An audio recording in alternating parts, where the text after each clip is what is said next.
Час новин на АТР. Ви дивитесь «Заман». Сьогодні 2 лютого, вівторок. Це 706-й день анексії Криму. У Криму в селі Щебетовка співробітники міграційної служби, поліції, ФСБ приїхали до онука Мустафи Джемілєва Ерола Абдулджелілова. За словами матері хлопця Ільзари, під приводом паспортного контролю всіх мешканців змусили пред'явити паспорти. Родина виконала вимоги силовиків, однак найбільше їх зацікавили документи 20-річного Ерола, який навчається на Кіпрі, а зараз перебуває вдома на канікулах. Сначала они приехали, типа паспортный контроль с ФМС, узнали, посмотрели наши российские паспорта, потом приехали еще раз, говорят, ты должен с нами проехать и взять свои 2 украинских паспорта. Ну, не спрашивали, как, зачем, почему, они вот просто, потом говорят, сфотографируем, уже до этого дошло. Не знаю, ну, стоят, никто никуда не уезжает. Правоохоронці поїхали та за 20 хвилин знову повернулися і наполегливо попросили, щоб онук Джемілєва проїхав з ними, начебто для з'ясування якихось питань. Батьки відпускати парубка відмовилися, запросили адвоката та активістів. Коли прибули активісти і попросили пояснити привід для візиту силовики, одразу поїхали. 2 тижні тому, коли Ерол повертався додому, співробітники прикордонної служби ФСБ затримали його на 2 години. Зараз активісти мають намір організувати чергування в будинку і надати родичам Джемілєва юридичну допомогу для оскарження незаконних дій російської адміністрації Криму. Сам лідер кримськотатарського народу вважає це тиском не лише на свою родину, а на весь корінний народ. Сейчас есть опасения, что при выезде на кордоне могут задержать. Может, они так вас хотят выманить? Да нет, там есть же у них постановление на это, виртуальный арест. Но я думаю, что Путин будет арестован практически раньше меня. Там не только же на мою семью, там на всех практически, тех, кто не соглашается с оккупацией, на всех давление. Ну на мою семью, конечно, особое. Санкції відносно Росії у зв'язку з окупацією частини Донбасу та анексією Криму повинні бути продовжені. Про це сьогодні лідери кримськотатарського народу, народні депутати Мустафа Джемілєв і Рафат Чубаров говорили з делегацією голів парламентів держав Північної Європи та Балтії. Обговорили сьогоднішню ситуацію у Криму. Також говорили про утиск кримських татар, про правопорушення та постійні обшуки. Близько години тривала розмова про деокупацію Криму. Ми говорили з норвезьким спікером про те, що їх країна має дуже великий досвід щодо прав корінного народу і корінних народів взагалі. Ми говорили про те, що нам буде потрібна їх допомога, коли ми будемо разом тут, в Україні, обговорювати і схвалювати майбутній статус Криму. Сподіваюся, що це ж спікери, це голови парламентів цих країн, що вони ці наші всі сигнали понесуть до депутатських зібрань в своїх країнах. В селі Новоселівка Сімферопольського району помер ветеран національного руху Наріман Кадиров. 1967-го він був одним з 12 кримськотатарських активістів, яких засудили за організацію масових заворушень і опір владі. Тоді група кримських татар хотіла з'ясувати, коли їм буде відкрита дорога на батьківщину, до Криму. За даними газети «Аудет», Наріман Кадиров є одним з активістів, який закликав і заклав традицію напередодні траурної дати 18 травня сходити на гору Чатирдаг, символ відродження кримських татар. Перше сходження для вшанування пам'яті жертв депортації відбулось 20 травня 2006-го.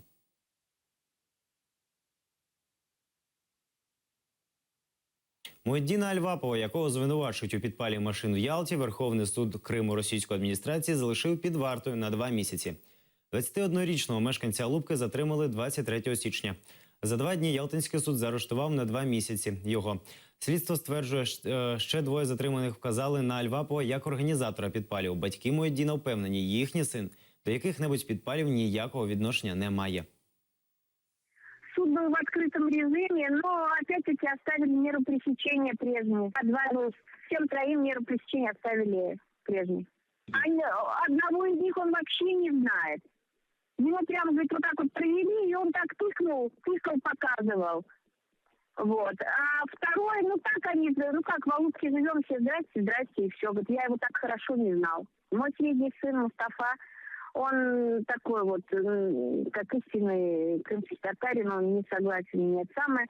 И вот они пришли фактически за ним. Потом он как-то ездил с друзьями на Украину и сфотографировался с этим в обнимку с украинским флагом.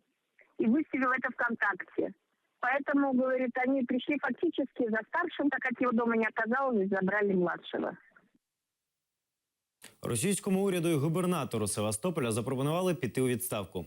Таке рішення прийняли окупаційні законодавчі збори міста. Вчора губернатор російської адміністрації міста Сергій Міняйло мав відзвітувати перед депутатами про виконану роботу, проте він на засіданні не прийшов. Це вже друга неявка. Перший раз свій звіт в законодавчі збори він надіслав у письмовому вигляді. Цього разу причиною неявки стала участь у засіданні штабу з надзвичайної ситуації. Незважаючи на відсутність Міняйла, депутати його діяльність визнали незадовільною і своєю постановою закликали губернатора і його команду скласти з себе повноваження. Интересно сказать только о том, а это вообще ситуация она терапевтически исправлима или она только хирургически может быть. Мое убеждение состоит в том, что только хирургически. Значит, если губернатор не может управлять регионом, он не может управлять регионом. У него должно быть чувство, что он не может управлять регионом. У него его нет. Человек, к сожалению, совершенно лишен самокритики. Пункт первый. Признать деятельность правительства Севастополя за период с апреля 2014 года по декабрь 2015 года неудовлетворительной. И пункт второй. Рекомендовать губернатору города Севастополя Сергею Ивановичу Миняйло принять решение об отставке правительства Севастополя. Ну и третий. Технически настоящее постановление вступает в силу со дня его принятия. Вандали понівечили турецький меморіал у Севастополі. Раніше вандали зіпсували дороговказ до меморіалу. Про це повідомив голова кримсько-азербайджанської громади Рагім Гумбатов. Це вже третій факт вандалізму над турецьким меморіалом за останні 1,5 роки. Вперше зловмисники поглумилися над пам'ятником у жовтні 2014-го.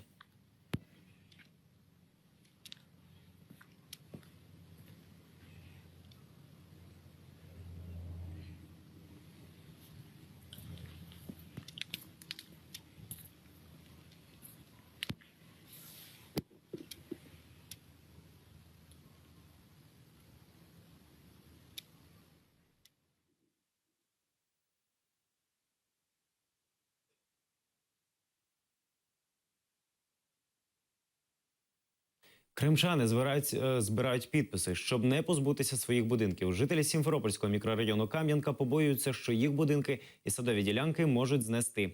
Люди свої земельні ділянки оформити не можуть, тому що ні в кого немає правовстановлюючих документів на землю, окрім членської книжки. За словами мешканців, російська адміністрація Сімферополя розробляє новий генплан і планує поміняти цільове призначення земель, де побудовано їхнє житло.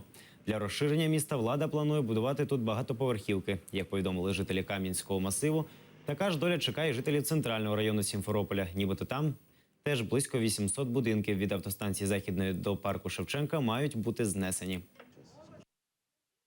Планы городских властей совершенно очевидны и не скрываются. Прикрывшись благовидным предлогом о прописке, регистрации, газификации, детском садике и обещая другие блага городской жизни, власти готовят место под расширение жилой застройки города. Об этом можно прочитать на Фейсбуке.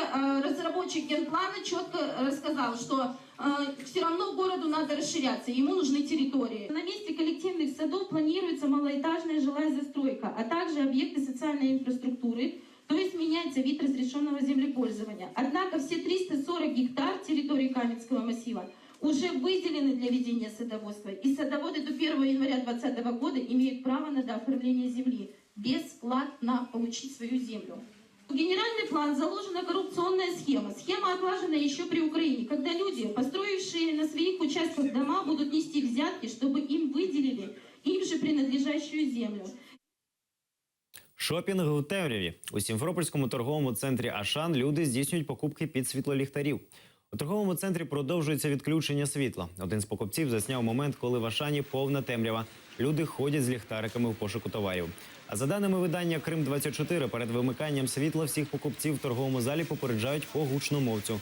У тих місцях, де існує небезпека скоєння крадіжок, в місцях продажу горішків і цукерок на вагу, виставляють працівників, які стежать за поведінкою покупців.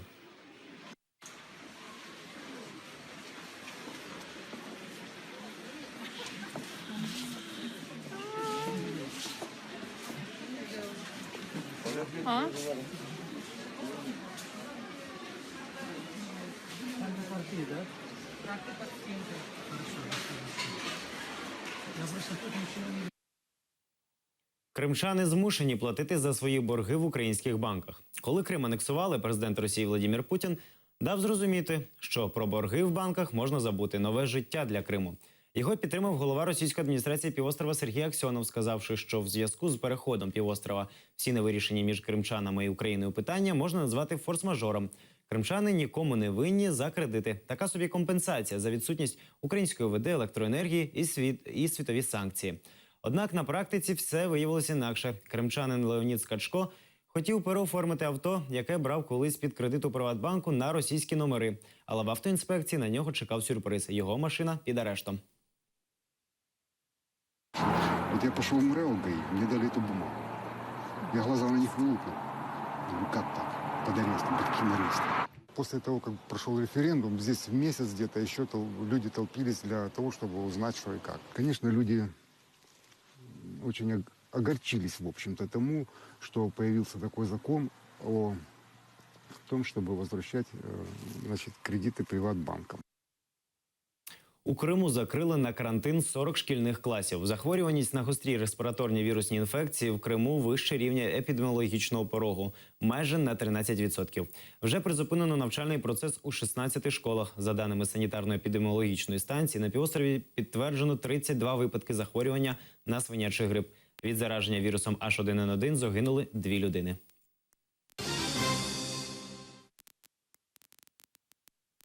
В Севастопольській гімназії поглумилися над бюстом Лесі Українки. До анексії гімназія носила ім'я Лесі Українки, і в холі стояла невеличка скульптура поетеси. З часом її прибрали в роздягальню, там хтось зробив дірку в грудях поетеси. 2004 року гімназія отримала ім'я української поетеси. З того часу Леся Українка стала символом і гордістю викладацького складу і школярів. До анексії гімназія була одна з 2 україномовних шкіл в Севастополі. Після окупації гімназії відібрали ім'я поетеси, а українська мова стала факультативом.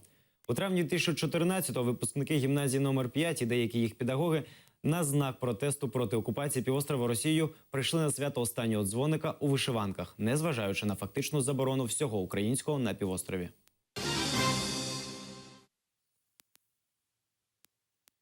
У Київському музеї Івана Гончара представили проект «Кримські стежки».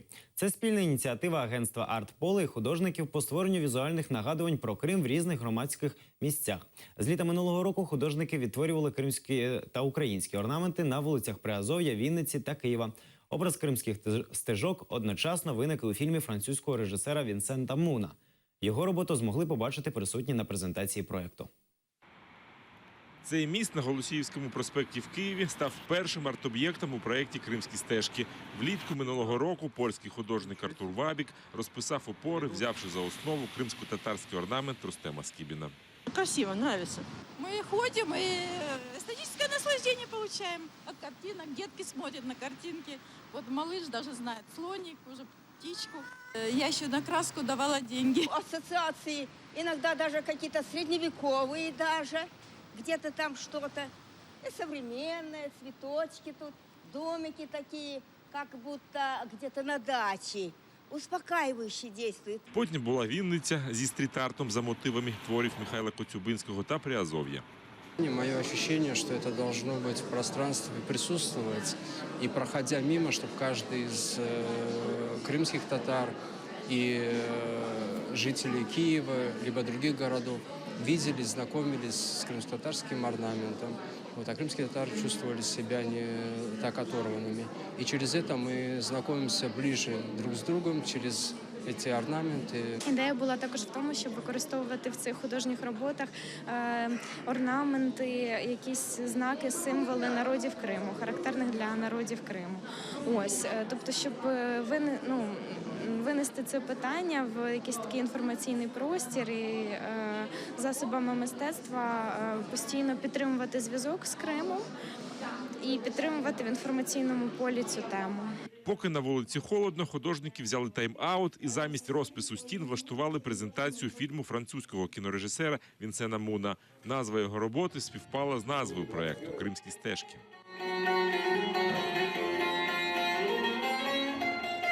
Це «Татар-легим» – народна мелодія у виконанні заслуженого діяча мистецтв України Джеміля Карікова.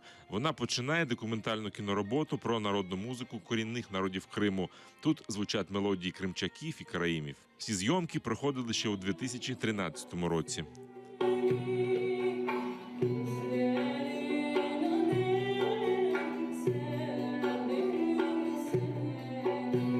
Поки в стріт-арті брали участь тільки 3 українських міста. Як потеплішає, проект продовжиться в Чернівцях, Львові і навіть Варшаві. Що прикрасять кримсько-татарськими та українськими орнаментами, стіни, трамваї, сходи або мости вирішать художники з цих міст. Головне, щоб об'єднання цих символів дало можливість українцям з різних регіонів краще розуміти один одного і крок за кроком по цій стежці повернутися на свій півострів. Ілля Смірнов, Асан Емінов, Заман, АТР. Жителі Ростова-на-Дону для порятунку рубля вимагають повернути Крим Україні. На акцію вийшли десятки людей. Місцева влада не забороняла захід. Присутні впевнені, федеральній владі в Росії потрібно товаришувати з економістами або ж отримувати самим економічну освіту. Я вообще не экономист, я спасать ничего не могу. Я просто знаю, что во власти должны быть люди, которые не врут, не воруют, которые признают законы. Правительство должно получить экономическое образование или советоваться с экономистами, которые зарекомендовали себя как профессионалы. Вернуть Крым, прекратить поддерживать террористов на Донбассе. Возможно, сменить власть выборным путем. Даже неуважаемый мной Александр Григорьевич Лукашенко сказал, свои земли нужно возделать, прежде чем куда-то лезть. А у нас, по словам патриарха, значит, оборонительная война в Сирии, оказывается, и так далее. Я считаю, это дорого. Не бояться тому, что власть не будет переизбрана на новый срок, признаться обществу и внутри страны и мировому, что было сделано очень много ошибок, и все-таки вернуть в правительство экономистов либеральных. Наразі це всі новини. Більше дізнавайтеся з наступного випуску «Заман» з Ельдаром Курцеїтовим. Залишайтеся на АТР. До побачення.